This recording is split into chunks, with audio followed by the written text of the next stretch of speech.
जय हिंद दोस्तों, मैं हूं प्रदीप कुमार और स्वागत है आपके अपने YouTube channel knowledge booster classes 2.0 में। तो दोस्तों, आज हम बहुत ही इंटरेस्टिंग टॉपिक या फिर बहुत ही इंटरेस्टिंग बुक जिसको हम मदर ऑफ जीके के नाम से जानते हैं यानी कि लुसेंट की सीरीज स्टार्ट करने जा रहे हैं। और सबसे पहले हम लुसेंट में इतिहास, भूगोल और पॉलिटी जो सब्जेक्ट है उसको हम कवर करेंगे। तो चलिए देखते हैं दोस्तों, हम सबसे पहली बात, इतिहास है क्या। तो इतिहास का जो शाब्दिक अर्थ है, इतिहास का शाब्दिक अर्थ अगर ऊपर हम जाएं तो अगर इतिहास शब्द का हम संधि विच्छेद करते हैं तो ये आपका बनता है इति प्लस हा प्लस आस। इन शब्दों का जो अर्थ है, इति मतलब ऐसा, निश्चित, हा मतलब निश्चित रूप से हुआ, यह है इतिहास का शाब्दिक अर्थ। और आपको पता ही है, किसी भी देश के अगर आप संस्कृति और सभ्यता यानी कि अतीत के बारे में जानने का प्रमुख स्रोत उसका इतिहास ही है। इतिहास मतलब जो उसकी सभ्यता और संस्कृति उस काल में थी, वो उसका जानने का सबसे अच्छा साधन या स्रोत इतिहास है। तो यहाँ पे मतलब किसी भी राष्ट्र के अतीत के बारे में अगर आपको जानना है, किसी राष्ट्र के अतीत के बारे में जानना है, बारे में जानने का साधन क्या है? आपका इतिहास। यहां आपका अतीत का तात्पर्य यहां पे है उस राष्ट्र की जिसके बारे में हम, जिस राष्ट्र का अध्ययन कर रहे हैं, उसके इतिहास का अध्ययन कर रहे हैं, उसके अतीत से मतलब है उसकी उस टाइम की सभ्यता और संस्कृति। संस्कृति और सभ्यता ये अपने आप चेंज होती रहती हैं। उस जगह पे किस प्रकार का शासक शासन कर रहा है उस पर डिपेंड करता है उस राष्ट्र की सभ्यता क्या है, संस्कृति क्या है। ठीक है, तो सभ्यता संस्कृति में आप अगर अंतर देखेंगे तो संस्कृति का मतलब मानव के द्वारा किए जाने वाले सभी क्रियाकलाप, मानव द्वारा किए जाने वाले सभी क्रियाकलाप, सभी क्रियाकलाप, ये तो आ जाते हैं आपकी उस राष्ट्र की संस्कृति के अंतर्गत। और अगर हम बात कर लें उस राष्ट्र की सभ्यता, तो सभ्यता के अंतर्गत विशेषकर हम वहाँ के भौतिक पहलुओं पर जोर देते हैं। उस समय भौतिक पहलू जो हैं, मतलब उस समय पे कौन कौन सी हमें वस्तुएं प्राप्त हुई हैं, वो हमारी किस में आ जाती हैं, सभ्यता में आ जाती हैं। ठीक है, तो इसी प्रकार जैसे हम किसी राष्ट्र के अतीत के बारे में, तो हम किसी राष्ट्र की जगह अब हम यहाँ पे रखते हैं अपने प्यारे भारत राष्ट्र की ओर चलते हैं। तो हम जानते हैं इतिहास किसका, अपने प्यारे भारत का इतिहास। और किसकी बेस पे, सभ्यता और संस्कृति के बेस पे। तो सभ्यता और संस्कृति के बेस पे हमने अपने भारत के इतिहास को 3 भागों में बांट रखा है। तो चलिए देखते हैं हम कौन कौन से भागों में बांट रखा है। ठीक है, तो हम अपने भारत यानी कि प्यारे भारत के इतिहास की ओर हम आपको लेके चलते हैं। तो सबसे पहले हम अपने जो भारत देश है इसका नामकरण कैसे हुआ उसके बारे में हम जान लेते हैं, यानी कि भारत का नामकरण कैसे हुआ। ठीक है, इसका नाम भारत कैसे पड़ा। तो हम देखते हैं यहाँ पे उत्तर में हिमालय से लेकर दक्षिण में समुद्र तक फैला उपमहाद्वीप भारत वर्ष के नाम से जाना जाता है, ज्ञात है। ठीक है, महाकाव्य तथा पुराणों में इसका नाम क्या था, भारत वर्ष था। भारत वर्ष मतलब भारतों का देश। ठीक है, अब यहाँ पे आपको दिख रहा है भारतों का देश। ठीक, अब यहाँ पे आपको देखना होगा भरत क्या है। भरत एक कबीला था। ठीक है, भरत एक कबीला था और कौन से ऋग्वैदिक काल में जन बोलते हैं वो था। उस कबीले में या उस कबीले के नाम पे अपने प्यारे भारत का नाम भारतवर्ष पड़ा, और वहां पर रहने वाले लोगों को हम क्या कहते थे, भारतीय कहते थे, या फिर भारत की संतान के नाम से उन्हें जाना जाता था। ठीक है, और इसको अलग अलग देश से जो लोग आए उनने अपने अलग अलग हिसाब से इसको नाम दिया। जैसे यूनानी इसे इंडे, या फिर बाद में इन्हें बोल दिया इसको इंडिया, और ईरानी इसको क्या बोलते थे, हिंदुस्तान। तो सबसे पहले जो ईरानी थे, ईरानी अपने हिंदुस्तान के लिए सिंधु नदी के नाम पे, ठीक है, ईरानी जो थे, ईरानी क्या थे, सिंधु नदी को हिंदू कहते थे। ठीक है, सिंधु जो नदी थी अपनी, उसको किस नाम से ही पुकारते थे, हिंदू के नाम से पुकारते थे, यानी कि सा को हा से उच्चारण करते थे। इसी प्रकार से ईरानियों ने, यानी प्राचीन ईरानियों ने इसको क्या नाम दे दिया, हिंदुस्तान नाम दे दिया, और पश्चिम में ये पूरा नाम हिंदुस्तान फैल गया। ठीक है, प्रसिद्ध हो गया हिंदुस्तान के नाम से। और जो प्राचीन अपने लोग हैं, यानी कि महापुराण है, काव्य है, उसमें हम भारत को किस नाम से भी जानते हैं, उसमें हम भारत को जम्मू द्वीप के नाम से भी जानते हैं। ठीक है, जम्मू द्वीप उस नाम से भी जानते हैं। तो ये तो हो गया अपने भारत के नामकरण के बारे में, किसको किस तरीके से किसने इसको बोला। ठीक है, जो यूनानी थे इसको इंदे बोलते थे, इंदे से धीरे धीरे इन्हें क्या कर दिया, इंडिया नामकरण कर दिया। ठीक है, अब हम चलते हैं थोड़ा आगे, देखते हैं अपने भारत देश में, यानी भारत की जो जनसंख्या है उसका निर्माण में प्रमुख जो नस्लें हैं, मानव की नस्लें, वो कौन कौन सी हैं, प्रोटो ऑस्ट्रेलाइट, पोलियो मेडिटेरेनियन, काकेसाइड, निग्रोइड और मंगलाइड। इसको आप याद रखना, इंपॉर्टेंट है, कई बार क्वेश्चन यहाँ से बन जाता है। ठीक है, प्राचीन भारतीय इतिहास, यानी कि जो आपको ये भी याद रखना होगा, इतिहास के जो पिता हैं वो कौन से हैं, हम हेरोडोटस को इतिहास के पिता के नाम से जानते हैं, हेरोडोटस। ठीक है, और हेरोडोटस, और इनका जो संस्कृत में नाम है वो नाम है हरिदत्त। ठीक है, ये भी आप याद रखना, हेरोडोटस का संस्कृत में नाम हरिदत्त है। ठीक, अब हम देखते हैं अपने जो भारत का इतिहास है, यानी कि प्राचीन भारतीय इतिहास को हमने, यानी कि अध्ययन की दृष्टि से हमने इसको बांट रखा है 3 भागों में। कितने भागों में, 3। प्राचीन भारत, मध्यकालीन भारत, आधुनिक भारत। तो अभी हमने बात की थी किसी भी देश की सभ्यता और संस्कृति के अकॉर्डिंग, सभ्यता और संस्कृति के अनुसार, और ये दोनों डिपेंड करती हैं उस वक्त कौन सा शासन, यानी कौन सा शासक शासन कर रहा, उसकी ये प्रतीक होती हैं, मतलब उसको रिप्रेजेंट करती हैं ये सभ्यता और संस्कृति। तो हम जैसे प्राचीन भारत की बात कर लें तो यहाँ पे हिंदुस्तान के जो प्राचीन शासक थे, यानी वो शासन कर रहे थे, इसीलिए हमने हिंदुस्तान के प्राचीन शासक यहाँ पे शासन कर रहे थे, इसीलिए हमने इसको नाम दे दिया प्राचीन भारत। ठीक है, और अगर हम थोड़ी दूर चले आगे तो जब मध्यकालीन भारत कब दे दिया, जब 7 से 12 एडी के आसपास, जैसे ही मतलब 7 से 12 मतलब एडी ईस्वी में जब मोहम्मद बिन कासिम का आक्रमण हुआ, मोहम्मद बिन कासिम, यानी कि इसके बाद धीरे धीरे क्या यहाँ पे मुगल वंश, ठीक है, तुगलक वंश, यानी कि मतलब मध्यकालीन भारत के जो शासक हैं वो आने लगे इस समय। ठीक है, गुलाम वंश, ठीक है, मुगल वंश, ठीक, ये जब आ गए तो इसको हमने नाम दे दिया मध्यकालीन भारत।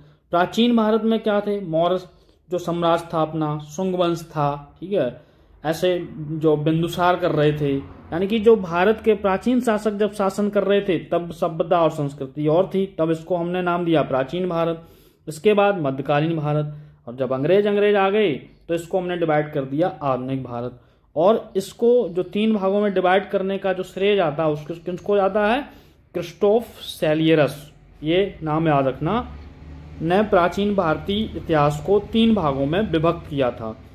तो चलिए देखते। प्राचीन भारत का एक बार हम यानी कि महाभारतकालीन भारतवर्ष नक्शा ये रहा आपका, ये प्राचीन भारतकालीन नक्शा। तो चलिए हम बढ़ते हैं आगे टॉपिक की ओर। तो अभी हमने देखा प्राचीन भारत के इतिहास को 3 पार्टों में हमने बांट रखा, यानी कि सबसे पहले नंबर जो प्राचीन, फिर मध्यकालीन, फिर आधुनिक भारत। ठीक है, इसके बाद हम सबसे पहले चलते हैं किस पे, प्राचीन भारत के इतिहास के अंतर्गत अध्ययन करते हैं। और प्राचीन भारत के इतिहास को लिखा कैसे गया, तो किसी भी चीज को लिखने के लिए हमें चाहिए होते हैं स्रोत।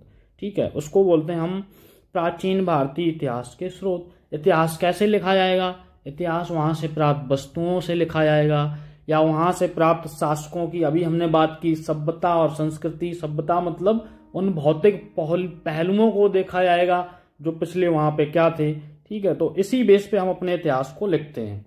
तो अपने प्राचीन भारतीय इतिहास को लिखने के लिए हमने 4 स्रोतों का यूज किया है। जो अपने यहाँ पे धर्म ग्रंथ उस समय यूज करे जा रहे थे, वो एक बहुत बड़ा स्रोत है, धार्मिक ग्रंथ। और धार्मिक ग्रंथ में इसके बाद कौन से स्रोत से लिखा हमने इतिहास अपना, भारतीय इतिहास किससे लिए, ऐतिहासिक ग्रंथ से लिखा गया, विदेशियों के विवरण से लिखा गया, पुरातत्व संबंधी साक्ष्य। पुरातत्व संबंधी साक्ष्य मतलब अभी हमने बात की भौतिक पहलुओं, भौतिक पहलू मतलब वहां से प्राप्त होने वाली वस्तुएं, यानी कि जैसे मोहरें प्राप्त हुई या सिक्के प्राप्त हुए, आहट सिक्के, चांदी के सिक्के, ऐसे। तो उनपे क्या होता था, उनपे शासकों के नाम छपे होते थे। कई शासकों के द्वारा जो उनकी जो सन थी, डेट थी, वो छपी होती थी। तो वो इतिहास को समझने में एक विशेष योगदान देती है। इसीलिए हमने कहा उसको सभ्यता, किसी भी राष्ट्र की जो सभ्यता और संस्कृति होती हैं वो इतिहास के लेखन में या अतीत को जानने के लिए बहुत महत्वपूर्ण होती हैं। तो अभी हमने देखा अपना प्राचीन भारतीय इतिहास के जो स्रोत हैं वो कौन कौन से हैं। पहले नंबर धार्मिक ग्रंथ हैं, ऐतिहासिक ग्रंथ हैं, विदेशियों का विवरण है और पुरातत्व संबंधी साक्ष्य हैं। तो सबसे पहले नंबर हम पढ़ते हैं धर्म ग्रंथ। कौन कौन से, पहला वेद, दूसरा ब्राह्मण ग्रंथ, पुराण, वेदांग, उपनिषद, स्मृति ग्रंथ, धर्मसूत्र, अरण्यक। ये क्या है, सभी ये धर्म ग्रंथ हैं। तो सबसे पहले हम बढ़ते हैं अपने वेदों की ओर। तो धर्म ग्रंथ के अंतर्गत हम चलते हैं अपने धर्म ग्रंथ में। सबसे पहले नंबर पढ़ते हैं वेद। ठीक है, तो वेद क्या है, भारत का सबसे प्राचीन धर्म ग्रंथ है वेद। वेदों के जो संकलन करता थे, इंपॉर्टेंट क्वेश्चन है यहां से बन जाता है, महर्षि कृष्ण द्वैपायन वेद व्यास। और वेदों को 4 प्रकार से हमने बांट रखा है, ऋग्वेद, यजुर्वेद, सामवेद, अथर्ववेद। यानी कि सबसे प्राचीन जो वेद है वो ऋग्वेद। ठीक है, और सबसे प्राचीन धर्म ग्रंथ कौन से हैं, वेद हैं। और सबसे प्राचीन जो वेद है वो ऋग्वेद है। इसके बाद यजुर्वेद, सामवेद, अथर्ववेद। ठीक है, और इन सब 4 को मिला के हम लोग किस नाम से जानते हैं, वैदिक संहिता के नाम से। किसके नाम से, वैदिक संहिता। ठीक है, तो आप समझ गए होंगे।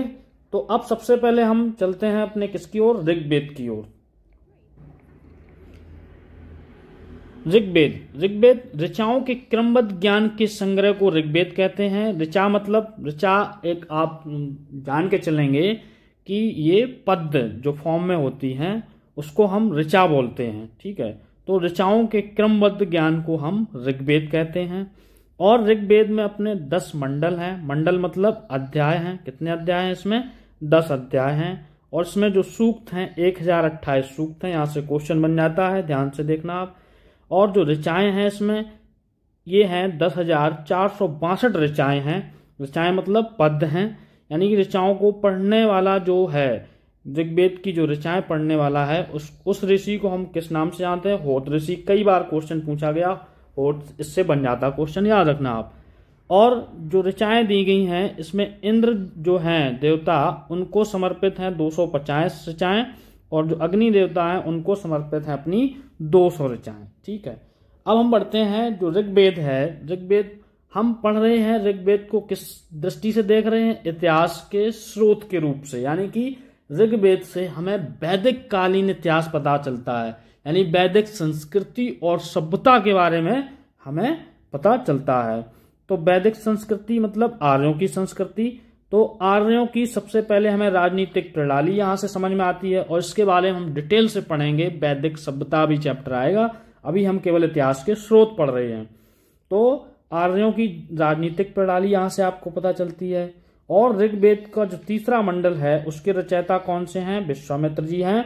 और इसी से तीसरे मंडल से हमने लिया है गायत्री मंत्र, यानी कि तीसरे मंडल में लिखा गया है। और गायत्री मंत्र सूर्य देवता और सावित्री जी को समर्पित है। और जो ऋग्वेद है उसका 9वां मंडल, उसके रचयिता हैं अंगिरा। और ये सोम देवता का उल्लेख 9वें मंडल में किया गया है। इसका जो 8वां मंडल है इसके रचयिता हैं अपने कण्व ऋषि। ये जो मंडल हमने लिखे हैं ये बहुत इंपॉर्टेंट है, इनको आप याद रखना, क्योंकि जितने इंपॉर्टेंट हैं वही लिखे हैं यहाँ पे। ठीक है, 10वें मंडल में हमने जो इनके रचयिता हैं वो हैं क्षुद्र सूक्तीय, और रचयिता इतने इनके इंपॉर्टेंट नहीं है। 8वें मंडल के रचयिता आप याद रखना कण्व ऋषि, तीसरे मंडल के रचयिता विश्वामित्र जी हैं, और 9वें मंडल के रचयिता इतने इंपॉर्टेंट नहीं है, इसको आपको याद नहीं रखना है। ठीक है, 10वें मंडल के रचयिता ये भी याद नहीं रखना है। 10वें मंडल में सबसे जो मेन बात बोली गई वो क्या बोली गई? चतुस्वर्ण समाज, यानी कि समाज को 4 भागों में बांट रखा गया था। ये कहाँ पे जिक्र किया गया है? 10वें मंडल में जिक्र किया गया है, उत्तर वैदिक काल में। ठीक है, ये ब्राह्मण, क्षत्रिय, वैश्य, शूद्र, ये चतुष्वर्ण समाज, यानी कि समाज को यहाँ पे 4 भागों में ब्राह्मण, क्षत्रिय, वैश्य, शूद्र, यानी कि उस समय जो पढ़ाई का कार्य करते थे, पठन पाठन का कार्य करते थे, उनको हम ब्राह्मण बोलते थे। और जो रक्षा का कार्य करते थे, यानी कि जो लड़ाई का कार्य करते थे, अन्य दूसरे कबीलों से स्वयं लड़ने का कार्य करते थे, उनको हम क्षत्रिय बोलते थे। और जो व्यापार का कार्य करते थे, शिल्पी थे, यानी कि व्यापार क्षेत्र के अंतर्गत जो आते थे उन्हें हम बोलते थे वैश्य। और जो सेवा क्षेत्र के अंतर्गत आते थे उन्हें बोलते थे हम शूद्र। ठीक है, लेकिन उस समय जो ये वर्ण व्यवस्था थी वो जाति पे आधारित नहीं थी, वो जन्म से आधारित नहीं थी। उसके बाद जब उत्तर वैदिक काल में आ गया तो वो जाति से आधारित वर्ण व्यवस्था हो गई। ऋग्वेद में सबसे पुराना मंडल है वो कौन कौन से हैं? दूसरा और 7वां मंडल इंपॉर्टेंट है, याद रखना। सबसे बाद में जोड़े गए मंडल 1ला और 10वां मंडल है, इसको आप याद रखना। चलिए बढ़ते हैं हम अगले। दूसरा वेद जो है आपका यहाँ पे वो है यजुर्वेद। और यजुर्वेद क्या है? सस्वर पाठ के लिए मंत्रों तथा बलि के समय अनुपालन के लिए नियमों का संकलन, यानी कि बलि के समय जो नियम बनाए गए थे जिनका अनुपालन किया जाता है वो क्या है? यजुर्वेद कहलाता है। और इसके जो पाठ करता है वो उनको क्या बोलते हैं? अर्धायु, इंपॉर्टेंट, याद रखना। कर्मकांडी वेद, यानी यज्ञों के नियम और विधि विधानों का उल्लेख इसमें किया गया। किसमें? यजुर्वेद में, यज्ञों के नियम और उनके विधि विधानों का। और याद रखना ये नोट के रूप में इंपॉर्टेंट लाइन है। यह एक ऐसा वेद है जो गद्य एवं पद्य दोनों में है, यानी कि गद्य और पद्य दोनों में इसका संकलन किया गया। किसका? यजुर्वेद का। अब बढ़ते हैं हम अपने सामवेद की। सामवेद, इस वेद में मुख्यतः यज्ञों के अवसर पर गाए जाने वाले ऋचाओं यानी मंत्रों का संकलन है। ठीक है, और इसके जो पाठ करता थे, जो गाते थे, वो उनको उद्गार्थ बोलते थे हम। और जो इसमें सूक्त हैं वो 1810 सूक्त हैं। सूक्त यानी ऋचा बोल सकते हैं। और सभी की सभी ज्यादातर कहाँ से आई हैं? ये ऋग्वेद से ली गई हैं। ठीक है, और इम्पोर्टेंट लाइन क्या है? इम्पोर्टेंट लाइन है भारतीय संगीत का जनक कौन है? सामवेद, क्योंकि सबसे पहले यहाँ पे गाने का जिक्र किया गया है, मंत्रों ऋचाओं को गाया जाने लगा यहाँ से सामवेद से, तो इसीलिए इसको क्या हम बोलते हैं? भारतीय संगीत का जनक बोलते हैं। अब यजुर्वेद तथा सामवेद में किसी विशिष्ट ऐतिहासिक घटना का उल्लेख नहीं किया गया, इसमें ऐतिहासिक घटनाओं का उल्लेख नहीं मिलेगा आपको। अब अगला वेद जो है, लास्ट वेद है, आखिरी वेद है, जो सबसे बाद में आया था, वो है अथर्ववेद। अब अथर्ववेद क्यों बोलते हैं इसको? अथर्वा ऋषि द्वारा रचित वेद है, इसीलिए इसको हम बोलते हैं अथर्ववेद। इसमें 731 मंत्र हैं। कुछ मंत्र ऋग्वैदिक मंत्रों से प्राचीनतर हैं, यानी कि 7 से 31 मंत्र ऐसे मंत्र हैं जो ऋग्वेद से भी ज्यादा पुराने हैं।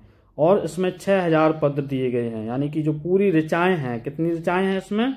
6000 ऋचाएं दी गई हैं। ठीक है, अब अथर्ववेद एक इम्पॉर्टेंट लाइन याद रखना, कन्याओं के जन्म की निंदा करता है। ये उत्तर वैदिक कालीन जो है, उत्तर वैदिक कालीन समाज धीरे धीरे संकुचित बुद्धि से होता जाएगा। मतलब जो पहले जो अगर हम बात करें ऋग्वेद की, तब समाज इतना संकुचित बुद्धि नहीं मतलब रखता था, मतलब ओपन माइंडेड समाज था। जैसे ही हम उत्तर वैदिक कालीन जाते हैं तो महिलाओं की, शूद्रों की दशा खराब होती जाती है आगे चल के। और इसका ऐतिहासिक महत्व क्या है, इसमें सामान्य मनुष्यों के विचारों और अंधविश्वासों का वर्णन है, किसमें, अथर्ववेद में। और इसमें आपको ये देखना पड़ेगा, हाँ इंपॉर्टेंट क्वेश्चन है, पृथ्वी सूक्त अथर्ववेद का प्रतिनिधि सूक्त माना जाता है। कौन सा सूक्त, पृथ्वी सूक्त। अब पृथ्वी सूक्त में है क्या, अथर्ववेद के जो पृथ्वी सूक्त है इसमें मानव जीवन के सभी पक्षों जैसे कि गृह निर्माण, कृषि की उन्नति, व्यापारिक मार्गों का गहन, रोग निवारण, विवाह तथा प्रणय गीतों, राजभक्ति, वनस्पतियों, औषधियों, साप, वशीकरण, राष्ट्रीय जादू टोना का वर्णन है। इन शब्दों को याद रखना, इनसे क्वेश्चन बन जाते हैं। अथर्ववेद में परीक्षित को कुरुओं का राजा तथा कुरु देश की समृद्धि का अच्छा चित्रण मिलता है। कुरुओं का राजा जो है इसमें परीक्षित को कहा गया, किसमें, अथर्ववेद में। इसमें सभा और सम्मति इंपॉर्टेंट लाइन है, यहां से क्वेश्चन बन जाते हैं। प्रजापति की 2 पुत्रियां हैं, किसमें कहा गया, अथर्ववेद में कहा। सभा क्या थी, श्रेष्ठ तथा धनिक लोगों की इसमें भागीदारी थी सभा में, और जो समिति थी वहां पे सामान्य लोगों का प्रतिनिधित्व था। ये दोनों राजनीतिक समितियां थीं जो बनाई गई थी। चलिए देख लेते हैं हम वैदिक ग्रंथ एक नजर में।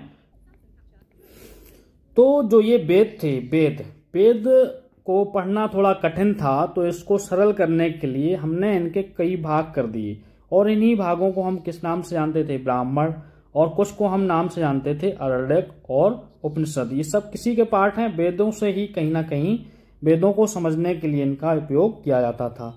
तो आपको यहाँ से क्वेश्चन मिल सकता है, याद रखना ऋग्वेद के 2 ब्राह्मण हैं, ऐत्रेय ब्राह्मण और कौशितकी ब्राह्मण। आपको याद रखना, अगर तो याद रख लेना, ऐत्रेय ब्राह्मण का ऐत्रेय नाम कैसे पड़ा, ठीक है।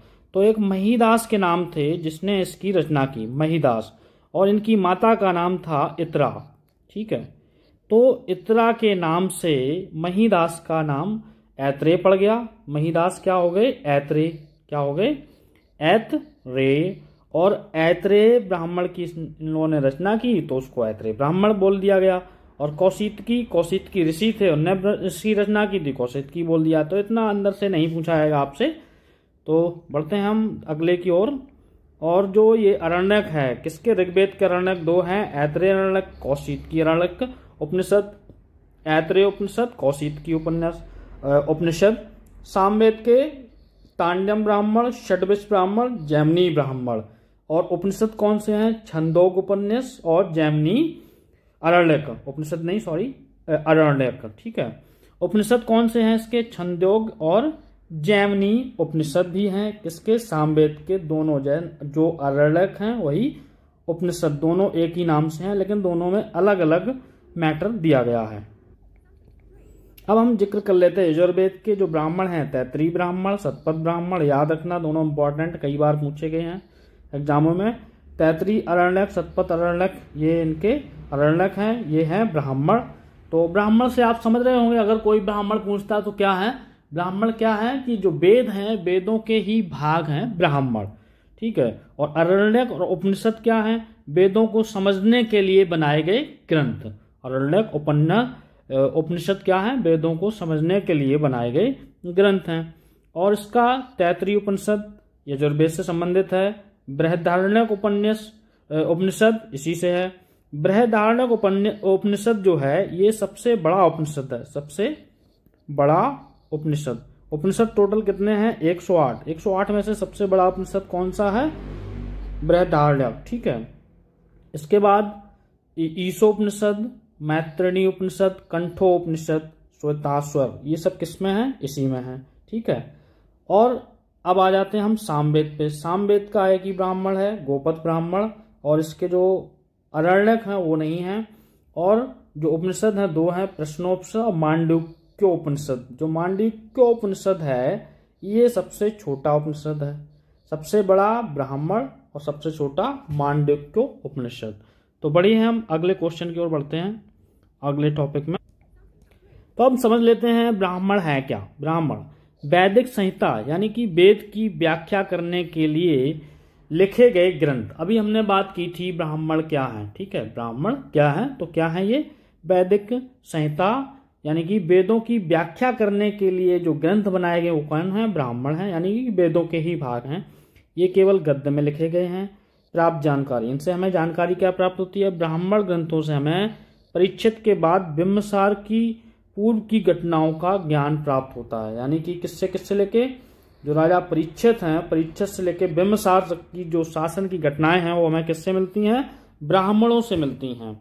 ऐतरेय ब्राह्मण यानी कि इसमें क्या दिया गया है, राज्याभिषेक के नियम दिए गए हैं और कुछ प्राचीन राजाओं के नाम दिए गए हैं। शतपथ ब्राह्मण, इसमें क्या है, गांधार, शल्य, कैकेय, कुरु, पांचाल, कौशल, यानी कि उस समय के जो जनपद थे या राज थे, यानी कि राजाओं का उल्लेख किया गया। किनके, गांधार राज के, शैल राज के, कैकेय राज के, ठीक है, कुरु जन के, पांचाल जन के, राज नहीं सॉरी जन के नाम से उस समय जाने जाते थे ये, पांचाल, कौशल, ठीक है।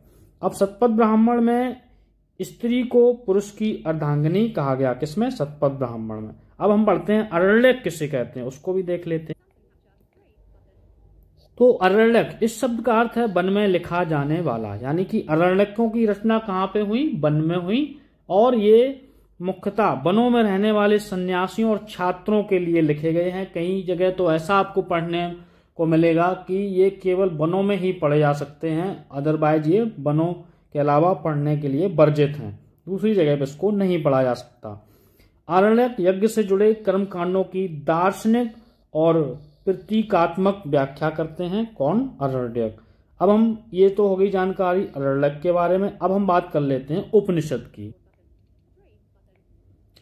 तो उपनिषद, उप का अर्थ होता है समीप तथा निष का अर्थ होता है बैठना, यानी कि जो किसी के पास में बैठ के ज्ञान लिया जाता है उसको उपनिषद बोलते हैं। यानी कि छात्र गुरु के समीप बैठकर जो ज्ञान सीखता था वो क्या था, उपनिषद था। इन्हें वेदांत कहते हैं। वेदांत क्यों कहते हैं, क्योंकि ये जो वैदिक सभ्यता है उसको सबसे जो लास्ट में जिसकी रचना की गई थी वो क्या थे, उपनिषद की रचना की गई थी। कुल उपनिषद कितने हैं, 108 हैं। इसमें 10 अत्यंत महत्वपूर्ण उपनिषद हैं। इसमें क्या दिया गया, यज्ञ से जुड़े दार्शनिक विचार, शरीर, ब्रह्मांड, आत्मा, ब्रह्म की व्याख्या की गई है, किसमें, उपनिषदों में। ये चीजें ध्यान से देखना आप। अब यहाँ पे ज्वालोपनिषद है एक, उसमें चारों आश्रम का उल्लेख किया है, ठीक है। अब आश्रम क्या है ये हम वैदिक सभ्यता में बहुत गहराई से पढ़ेंगे। मुंडकोपनिषद यज्ञ की ऐसी नौका के समान बताया है जिस पर भरोसा नहीं किया जा सकता। ये किसमें वाक्य है, मुंडको उपनिषद में, और मुंडको उपनिषद से ही सत्यमेव जयते, तो यानी मुंडको उपनिषद इंपॉर्टेंट उपनिषद है। तो अभी आपने देखा मुंडको उपनिषद में इस वाक्य का जिक्र किया गया है। इसमें यज्ञ को ऐसी नौका के समान बताया गया है जिस पर भरोसा नहीं किया जा सकता, किस पे, यज्ञ पे। ये मुंडको उपनिषद में लिखा है। सत्यमेव जयते इसी से लिया गया। अब कंठोपनिषद की बात कर लेते हैं। इसमें आचार्य यम द्वारा नचिकेता को ब्रह्म विद्या का उपदेश दिया गया है। और सांख्य जो शब्द है वो कहाँ से आया, कंठोपनिषद से। अब छंदोपनिषद में ब्रह्म ही सब कुछ है, ये शब्द आपको मिलेगा, ब्रह्म ही सब कुछ है। और मैत्रायणी उपनिषद है जो, इसमें क्या है, मैत्रायणी उपनिषद में स्त्री की सर्वाधिक गिरी हुई स्थिति, जिसमें जुआ और शराब की भांति स्त्री को तीसरा दोष बताया गया है। स्त्री की मतलब जो स्थिति है वो बहुत ही खराब दिखाई गई, किसमें, मैत्रायणी उपनिषद में। उपनिषदों में सबसे बाद का उपनिषद, ठीक है, कौन सा है, मैत्रायणी उपनिषद। इसके बाद हम देख लेते हैं वेदांग क्या है। तो वेदों को भली बात समझने के लिए वेदांग की रचना की गई, यानी कि जो वेद थे संस्कृत में लिखे गए थे उनको समझने के लिए कितने वेदांग बनाए गए, 6 वेदांग, यानी कि शिक्षा, वैदिक स्वरों की शुद्ध उच्चारण के लिए शिक्षा शास्त्र की रचना हुई। जो ऋग्वेद, सामवेद, यजुर्वेद, अथर्ववेद में जो स्वर थे, यानी कि जो उनके वर्डिंग थी जो कठिन थी, उसको समझने के लिए किसकी, शिक्षा की। और दूसरा जो वेदांग था कल्प था। कर्मकांड तथा विधि नियम को समझने के लिए। निरुक्त वैदिक शब्दों की उत्पत्ति कैसे हुई उसको समझाने के लिए। व्याकरण भाषा को वैज्ञानिक शैली प्रदान करने के लिए, ठीक है। और इसके बाद हम देख लेते हैं छंद। छंद की रचना पदों को चरणों में सूत्रबद्ध करने के लिए, जो पद थे उसमें, पद मतलब जो या एक तरीके से ऋचा बोलते हैं उसको, जो ऋचाएं थी, ठीक है, उसको सूत्रबद्ध करने के लिए छंद का निर्माण किया गया। ज्योतिष यानी कि ब्रह्मांड एवं नक्षत्रों के बारे में भविष्यवाणी का विषय कौन था? ज्योतिष वेदांग से लिया गया, ठीक है। तो अभी आपने देखा वेदांगों की रचना क्यों की गई। वेदांगों की जो रचना थी वो की गई थी वैदिक जो संहिता है, यानी कि जो अपने वेद हैं, ठीक है, वेद जो चारों वेद हैं उसको हम लोग क्या किस नाम से और जानते हैं? वैदिक संहिता। वैदिक संहिता अगर पूछा जाए तो मान लो किसकी बात हो रही है? यानी ऋग्वेद, सामवेद, यजुर्वेद, अथर्ववेद की। इन वेदों को समझने के लिए वेदांगों की रचना की गई थी। अब हम देखते हैं अगला एक और टॉपिक अपना बचा हुआ है पुराण, जो हम पढ़ रहे थे अभी। ऐतिहासिक यानी कि इतिहास को लिखने के लिए जो स्रोत चाहिए थे, और कौन से स्रोत के बारे में हम पढ़ रहे थे? धार्मिक ग्रंथों के बारे में।